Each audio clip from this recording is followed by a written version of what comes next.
दिल्ली में सुनाते हैं कि वोटर लिस्ट में डुप्लीकेसी हो गई, नाम जोड़ दिए गए, नाम घटा दिए गए। अब भैया जब इसको लेकर एक इंटेंसिव रिवीजन किया जा रहा है कि कोई गलत ना हो, कई लोगों की मृत्यु हो गई है, उनका नाम दशकों तक चलता रहता है, वो हट जाए, कई नए नाम जोड़ने होते हैं, वो नाम जुड़ जाए, जो फर्स्ट टाइम वोटर है उनके साथ कोई अन्याय नहीं हो। जब इस प्रक्रिया का पालन किया जाता है तो भी आपको शिकायत, नहीं किया जाए तो आप चुनाव आयोग का दरवाजा खटखटाते, आप नहीं थकते, तो चिट भी आपकी, पट भी आपकी, नहीं चलेगा। हकीकत ये है, 100 बात की एक मिनट 100 बात की एक बात 100 बात की एक बात, हकीकत ये है कि विपक्ष अपनी हार मान चुका है।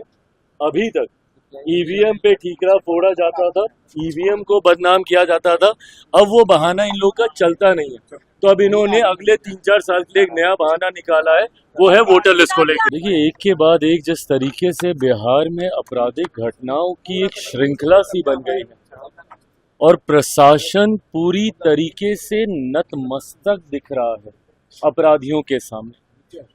ये बात सही है कि जो ये घटना घटी है, ये जितनी निंदनीय है, जितनी शर्मनाक है, कार्रवाई भी हुई है, गिरफ्तारी भी हुई है, पर पहली बात, ऐसी घटनाएं घट क्यों नहीं है?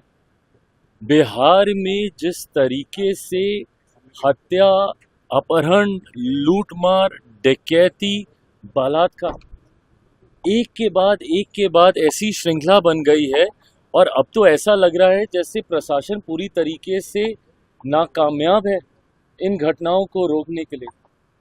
और अगर ऐसे ही चलता रहा तो ये आने वाले दिनों में एक बहुत भयावह परिस्थिति उत्पन्न कर देगा हमारे प्रदेश के लिए। उत्पन्न हो चुकी है।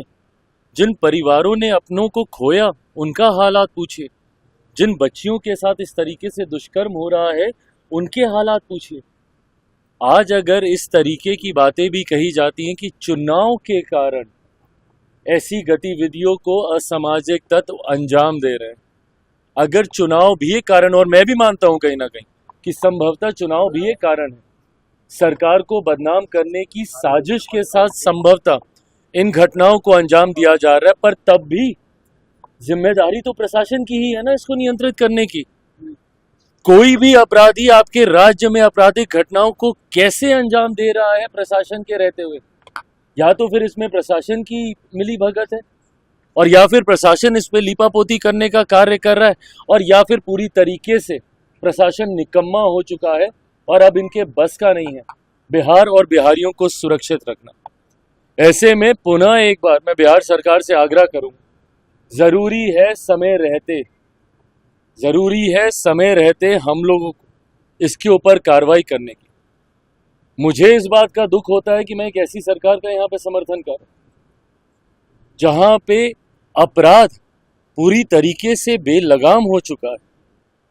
इस पे नियंत्रण पाना जरूरी होगा, नहीं तो इस तरीके से बिहार और बिहारियों की जिंदगी से होता हुआ खिलवाड़ बिहार को बहुत बुरे अंजाम तक। ऑपोजिशन कह रहा है, तेजस्वी कह रहे हैं कि 1 अगस्त के बाद से असली खेल ये लोग शुरू करेंगे, चुनाव आयोग के साथ मिलकर इलेक्शन को हाईजैक करने की बिहार में चुनाव बहिष्कार करने की बात, और बहिष्कार की बात कह रहे हैं कि हम लोग बॉयकआउट कर सकते हैं। मैं तो कहता हूँ भैया, करके दिखा दें। एक बार चुनाव का बहिष्कार ये लोग करके दिखा दें, अगर हिम्मत हो।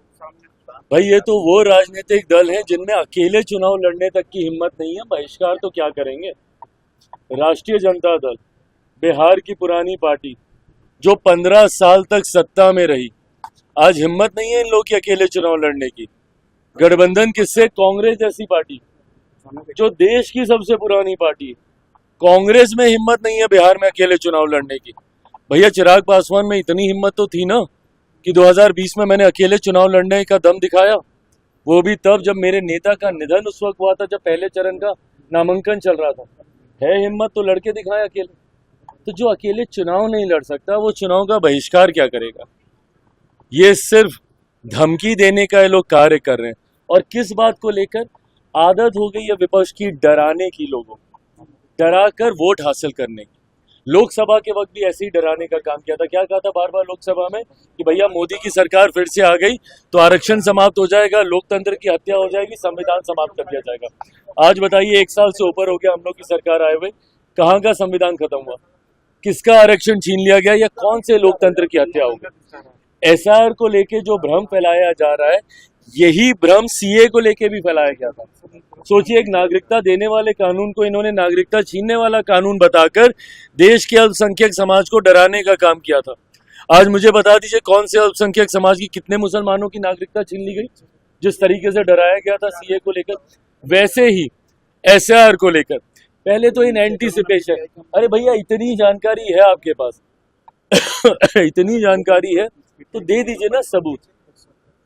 एक सबूत इन लोगों ने नहीं दिया।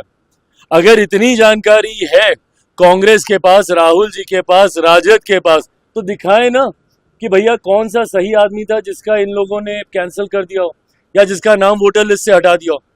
सिर्फ हंगामा हंगामा हंगामा, दिल्ली में सदन नहीं चलने दे रहे, यहाँ बिहार में इन लोगों ने सबको परेशान करके रखा हुआ है, सिर्फ इन एंटीसिपेशन कि ऐसा हो जाएगा, ऐसा हो जाएगा, ऐसा। अरे भैया क्या हो जाएगा और क्या हो गया? ये सरकार की भी जिम्मेदारी है, हम राजनीतिक दलों की भी जिम्मेदारी है, और चुनाव आयोग जो कि एक संवैधानिक संस्था है उसकी भी जिम्मेदारी है, और अपनी जिम्मेदारी को हर कोई निभाएगा और इस बात को सुनिश्चित करेगा कि किसी भी नागरिक का के साथ कोई अन्याय नहीं हो। But at the same time कोई भी घुसपैठिया हमारे देश के सबसे बड़े अधिकारों में से एक मताधिकार का दुरुपयोग कर ले, ये भी हम लोग नहीं होने देंगे।